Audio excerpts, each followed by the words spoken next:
ಅಂತ ಒಂದು ದಾವಣಗೆರೆ ಶಕ್ತಿ ಇನ್ನಿಲ್ಲ ಅಂತ ಸುದ್ದಿ ಕೇಳಿದಾಗ ನಿಮಗೆ ನಿಜಕ್ಕೂ ತುಂಬಾನೇ ನೋವಾಗುತ್ತೆ.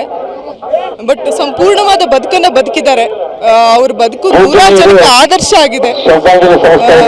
ಸಾಧನೆಗಳನ್ನು ಸಿಕ್ಕಾಪಟ್ಟೆ ಮಾಡಿದ್ದಾರೆ, ಸಿಕ್ಕಾಪಟ್ಟೆ ಜನರಿಗೆ ಸಹಾಯ ಮಾಡಿದ್ದಾರೆ. ಅವ್ರ ಮಾರ್ಗದರ್ಶನದಲ್ಲಿ ಅವರ ಒಡನಾಟ ಭೇಟಿಯ ಸಂದರ್ಭದಲ್ಲಿ ಅದರ ಒಂದು ತುಂಬಾ ಸಲ ಭೇಟಿಯಾಗಿದ್ದೀನಿ. ನಾನು ದಾವಣಗೆರೆಗೆ ಬಂದಾಗೆಲ್ಲ ನಾನು ಖಂಡಿತವಾಗ್ಲೂ ಅವ್ರನ್ನ ಭೇಟಿಯಾಗಿ ಹೋಗ್ತಿದ್ದಿದ್ದು ಉಂಟು. ಲಾಸ್ಟ್ ಈಗ 1.5 ವರ್ಷದಿಂದ ಭೇಟಿಯಾಗಿ ಈವನ್ ಮದುವೆ ಕೂಡ ಬಟ್ ಮಿಸ್ ಮಾಡಿ. ಅವ್ರ ಕಾಲೇಜಲ್ಲೇ ಓದಿದ್ದು ಅಂತ ಹೇಳಿ ಆ ಒಂದು ಕ್ಷಣಗಳನ್ನ ಹೇಗೆ ನೋಡ್ತೀರಿ? ಅವ್ರ ಕಾಲೇಜಲ್ಲೇ ನಾನು ಇಂಜಿನಿಯರಿಂಗ್ ಮಾಡಿದ್ದು, ಅವ್ರ ಕಾಲೇಜಲ್ಲೇ MBA ಮಾಡಿದ್ದು, ಅವ್ರ ಕಾಲೇಜಲ್ಲೇ ಅವ್ರನ್ನ ನೋಡ್ಕೊಂಡೇ ಬೆಳೆದಿರೋದು ನಾವು.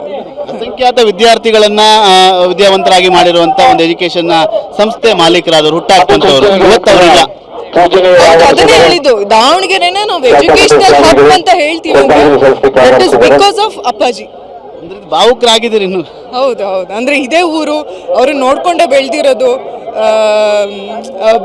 ತುಂಬಾ ಅಂದ್ರೆ ಖಡಕ್ ಮನುಷ್ಯ, ಪ್ರೀತಿಯಿಂದ ಎಲ್ರು ಒಂದೇ ತರ ಮಾತಾಡ್ಸೋದು. ಇವ್ರನ್ನ ಬೇರೆ ತರ ಮಾತಾಡ್ಸೋದು, ಅವ್ರನ್ನ ಬೇರೆ ತರ ಮಾತಾಡ್ಸೋದು. ಅವ್ರ ಜೈಮಾನದಲ್ಲೇ ಇಲ್ಲ, ಯಾವಾಗ್ಲೂ ಹ್ಯೂಮರಸ್ ಆಗಿ ಮಾತಾಡೋದು, ನಗ್ನಗ್ತಾ ಮಾತಾಡೋದು, ಖಡಕ್ ಆಗಿರೋದು, ಒಂಥರ ಕಿಂಗೆ ಅವರು. ಕಿಂಗ್ ಅಜಾತ ಶತ್ರು ಅಂತಲೂ ಕೂಡ ಹೇಳ್ತಾರೆ, ಅದನ್ನ ನೀವು ಒಪ್ತೀರಾ? 100%. ನಟಿ ಅತಿಥಿ ಪ್ರಭುದೇವ ಅವರ ಮಾತು. ಒಂದು ರೀತಿಯಾಗಿ ದಾವಣಗೆರೆ ಶಕ್ತಿ ನಮ್ಮ ಜೊತೆ ಈಗಿಲ್ಲ, ಯಾಕೆಂದ್ರೆ ದಾವಣಗೆರೆಗೆ ಶಕ್ತಿ ಆಗಿದ್ರು, ಅವರನ್ನ ಕಳೆದುಕೊಂಡು ದಾವಣಗೆರೆ ಬಡವಾಗಿದೆ.